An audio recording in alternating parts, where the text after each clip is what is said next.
जहाँ तक fundamental of partnership की बात है, तो अभी मैंने अपने पहले ब्लॉग में बोला था कि free of cost doubt classes हैं।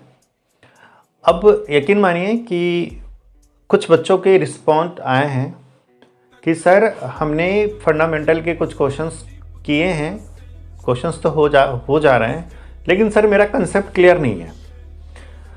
तो मैंने उनसे प्रॉब्लम पूछा कि बेटा आपको दिक्कत कहाँ आ रही है, तो उन्होंने कहा कि सर मुझे इंटरेस्ट ऑन ड्राइंग में दिक्कत आ रहा है। दूसरी सर दिक्कत ये आ रही कि जब हम पीएल अप्रोप्रिएशन अकाउंट बनाते हैं तो उसमें इंटरेस्ट ऑन लोन हम कहाँ लेंगे, क्योंकि इंटरेस्ट ऑन लोन जो है वो प्रॉफिट लॉस अप्रोप्रिएशन में कहीं भी गिवन नहीं है। बेसिकली अगर कोई फर्म अगर लोन लेती है तो लोन के ऊपर अगर रेट ऑफ इंटरेस्ट मेंशन नहीं है तो according to partnership date 6% per annum होता है। तो सर कैसे करेंगे? तो मैंने कहा कि देखो बेटा, अगर आप पीएल अप्रोप्रिएशन का अगर आप फॉर्मेट देखेंगे तो इंटरेस्ट ऑन लोन तो है ही नहीं, कहीं लेंगे नहीं। तो ऐसे में क्या करेंगे कि पीएल अप्रोप्रिएशन का जो क्रेडिट साइड होता है और वहां पे जो हम प्रॉफिट शो करते हैं, तो इनर कॉलम में प्रॉफिट लिख के इनर कॉलम में इंटरेस्ट ऑन लोन को माइनस करके तब आप उसको आउटर कॉलम में लिख दीजिए। आपका फॉर्मेट भी नहीं मतलब गलत होगा और आपका क्वेश्चन भी सॉल्व हो जाएगा।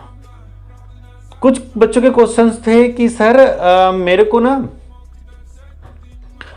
पास्ट एडजस्टमेंट करना आता है, मैं कर लेती हूँ या कर लेता हूँ, जर्नल एंट्री भी जैसे तैसे हो ही जाता है सर, लेकिन मेरे को ना जो एनालिसिस टेबल होता है उस टेबल में मैं डाटा को फिट नहीं कर पाता या कर पाती हूँ। जैसे मान के चलिए कि ए है या बी है या सी है, ठीक है, और एक फर्म हो गया, तो सर कैसे करेंगे? तो आज हालांकि मैंने एक क्लास लिया था, जिन बच्चों को इस लिंक की ज़रूरत होगी मैं ऑन डिमांड, अगर कोई बच्चा कमेंट करता है कि उनको चाहिए कि सर ये वीडियो मुझे दो, तो मैं अपने लिंक डाल दूंगा, आप वहाँ से डायरेक्ट देख सकते हैं कि मैंने कैसे बताया है। तो वो भी प्रॉब्लम जो है सो सॉर्ट आउट हो रहा है। और जो भी बच्चे जिन बच्चों ने भी रिस्पॉन्ड किया था, डायरेक्ट कॉल किया था या कुछ बच्चों ने व्हाट्सएप भी किया था कि सर मेरे को डाउट्स हैं, तो मैंने पास्ट एडजस्टमेंट की भी उनकी काफ़ी सारी प्रॉब्लम सॉर्ट आउट की है। देखिए अब हमारे पास जो टॉपिक्स रह गए हैं वो है ट्रांसफ़र ऑफ रिज़र्व। तो बेसिकली ट्रांसफ़र ऑफ रिज़र्व भी कुछ बच्चों के डाउट्स आ रहे हैं और कुछ मैं वेट कर रहा हूँ कि कुछ बच्चों को अगर चाहिए उसके ऊपर कुछ उनको सीखना है लाइव क्लास में, तो वो मुझे आप कांटेक्ट कर सकते हैं। हमारे वीडियो में हमारा नंबर शो हो रहा है, आप डायरेक्ट कॉल भी कर सकते हैं और आप व्हाट्सएप पे भी हमें कर सकते हैं, कांटेक्ट कर सकते हैं, जो कि फ्री ऑफ कॉस्ट है।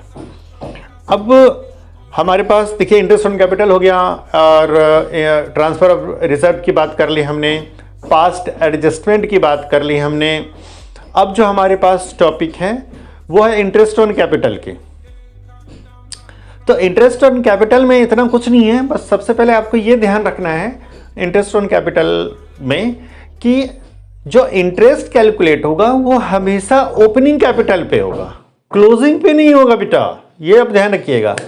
अगर क्वेश्चन में क्लोजिंग दिया हुआ है तो क्लोजिंग से हमें ओपनिंग की ओर आना पड़ेगा, और क्लोजिंग से हम ओपनिंग में कैसे आएंगे ये सीखने के लिए हमारे स्क्रीन पे जो नंबर है आप उस नंबर पे हमें कांटेक्ट कर सकते हैं। ये सभी चीज़ें फ्री ऑफ कॉस्ट है, कोई पैसा नहीं है, कोई डिमांड नहीं है, ना मैं इसलिए लाइव आया हूं या इसलिए वीडियो बना के डाल रहा हूं कि आप मुझे फ़ोन करो और मुझे आपको क्लास देनी है। हमें कोई क्लास नहीं देनी है, आपको आपके डाउट्स क्लियर करने हैं कि जो 31 मार्च को जो अकाउंट्स का पेपर है उसमें आपके मार्क्स आए।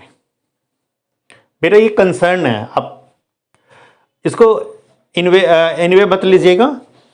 और इंटरेस्ट ऑन ड्राइंग हो गया आपका, रिजर्व हो गया, मतलब ट्रांसफ़र ऑफ रिजर्व हो गया आपका, पास्ट एडजस्टमेंट हो गया, इंटरेस्ट ऑन कैपिटल आ गया, हमने ड्राइंग की भी बात कर ली है। और अब आते हैं प्रॉफिट लॉस एप्रोप्रिएशन। देखिए प्रॉफिट लॉस एप्रोप्रिएशन इस चैप्टर का आप कहिए तो बेस है। मतलब दैट मीन्स कि अगर हम पार्टनरशिप डिड की बात करें तो डिड क्या होता है, आफ्टर दैट डिड हमें पीएल एप्रोप्रिएशन चाहिए। तो पीएल एप्रोप्रिएशन को समझने के लिए हमें पहले उसके फॉर्मेट को समझना पड़ेगा। हमें यह समझना पड़ेगा कि फर्म जो है so profit loss appropriation account क्यों बनाती है।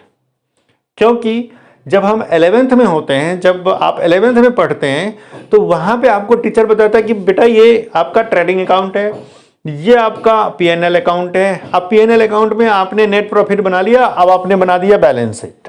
तो जब नेट प्रॉफिट निकल गया तो आखिर जरूरत क्या पड़ी फिर पीएल एप्रोप्रिएशन अकाउंट की।